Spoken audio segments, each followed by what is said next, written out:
കൈത്താക്കാലം 1-ാം ഞായർ. വിശുദ്ധ മത്തായിയുടെ സുവിശേഷം 10-ാം അധ്യായം 1 മുതൽ 14 വരെയുള്ള വാക്യങ്ങളുടെ വിശകലനം.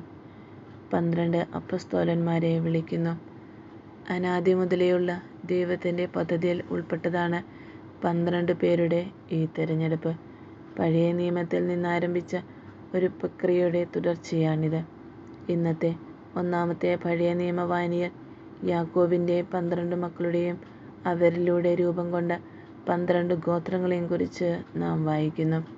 രണ്ടാം വായനയായ ജോഷുവയുടെ പുസ്തകത്തിൽ ജോർദാൻ കടന്ന ഇസ്രായേൽ വാഗ്ദാന പേടകത്തിൻ്റെ അകമ്പടിയോടെ ഗോത്രമനുസരിച്ച് 12 കല്ലുകൾ സ്ഥാപിക്കുന്ന സംഭവത്തെ അനുസ്മരിക്കുന്നു. മൂന്നാമത്തെ വായനയായ വെളിപാടിൻ്റെ പുസ്തകത്തിൽ ദൈവത്തിൻ്റെ സന്നിധിയിൽ നിന്നിറങ്ങി വന്ന ജെറുസലേമിന് അടിസ്ഥാനമിട്ട കല്ലുകളിൽ 12 അപ്പസ്തോലന്മാരുടെ പേരുകൾ എഴുതപ്പെട്ടിരിക്കുന്നുവെന്ന ദർശനമാണ് നാം വായിക്കുന്നത്. അതിനാൽ ഇന്ന് നാം വായിച്ചു കേട്ട 12 ശിഷ്യന്മാർ ലോകാവസാനം വരെയുള്ള ദൈവിക ഇടപെടലിൻ്റെ ഭാഗമാണ്.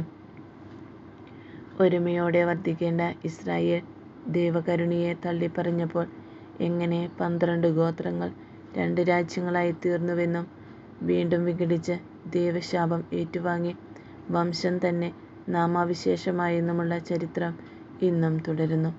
തള്ളക്കോഴി തൻ്റെ ചിറകിൻ കീഴിൽ കുഞ്ഞുങ്ങളെ കാത്തു സൂക്ഷിച്ചതുപോലെ സംരക്ഷിച്ചിട്ടും അനുതപിക്കാത്ത ആ ജനതയെ തള്ളിക്കളഞ്ഞ് അതിൻ്റെ തുടർച്ചയായി തിരഞ്ഞെടുക്കപ്പെട്ടവരാണ് യേശു സ്ഥാപിച്ച പുതിയ സഭയിലെ അംഗങ്ങളായ നാം. 12 ഗോത്രത്തിൻ്റെ തുടർച്ചയായ അതിൻ്റെ നായകരാണ് തിരഞ്ഞെടുക്കപ്പെട്ട 12 അപ്പസ്തോലന്മാർ.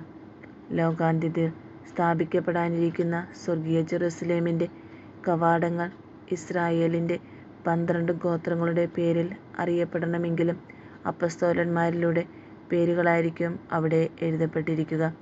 മനുഷ്യചരിത്രം മുഴുവൻ ഒരു ചരടിൽ കോർത്തെടുക്കപ്പെട്ടതുപോലെയാണ് ഉൽപ്പത്തി മുതൽ വെളിപാട് വരെ എഴുതപ്പെട്ടിരിക്കുന്നത്.